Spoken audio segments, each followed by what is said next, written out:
Ring रोडवरील ग्रामीण भागातील लेआउटसाठी 4 इंची पिण्याच्या पाण्याची पाईपलाईन टाकण्याचं काम सध्या सुरू आहे।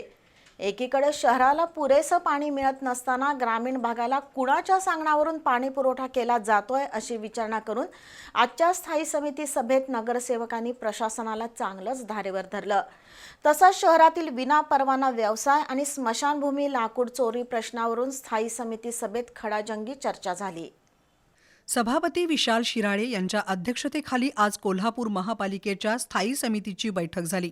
रणजित देसाई सार्वजनिक ग्रंथालयात व्यावसायिक उपक्रम राबवले जात आहेत, त्यामुळे त्यांच्यावर कारवाई करावी अशी मागणी अमर समर्थ यांनी केली।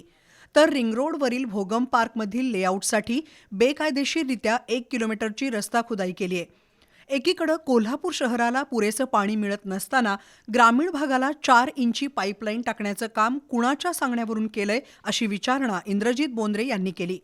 ग्रामीण भागाला परस्पर पाणी दिलेलं चालणार नाही, विनापरवाना रस्ता खुदाई झाली असल्यास जेसीबी जप्त करून फौजदारी दाखल करा अशी मागणी आदिल फरास यांनी केली।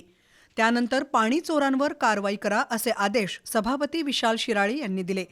सध्या हे काम थांबवलं असून फौजदारी दाखल करण्यासह नुकसानीची वसुली केली जाईल, तसंच संबंधित अधिकारी आणि कर्मचाऱ्यांवर कारवाई करू असं आश्वासन प्रशासनानं दिलं।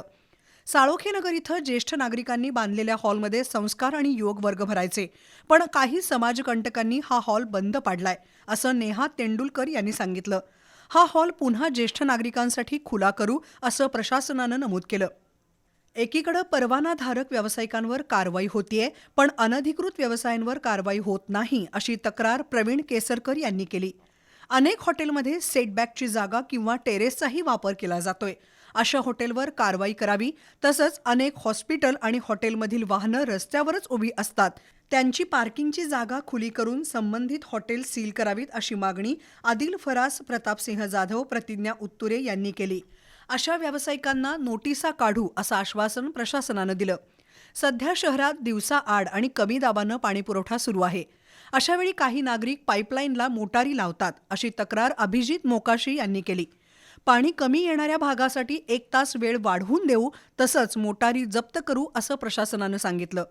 स्मशानभूमीसाठीचं लाकूड तोडणाऱ्या ठेकेदाराबाबत अनेक तक्रारी आहेत।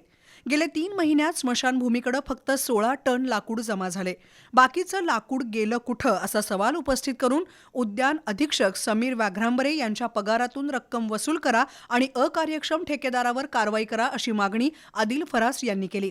त्यावर अर्चना पागर यांनी सुद्धा त्या ठेकेदाराचं काम योग्य नसल्याचं सांगितलं, तर निर्मा कन्स्ट्रक्शनला ब्लॅकलिस्ट करण्याबद्दल नोटीस दिली आहे असंही प्रशासनानं सांगितलं।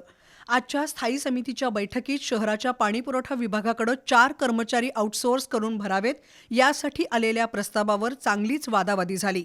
अखेर 9 विरुद्ध 5 मतांनी ही पदभरती नाकारण्यात आली।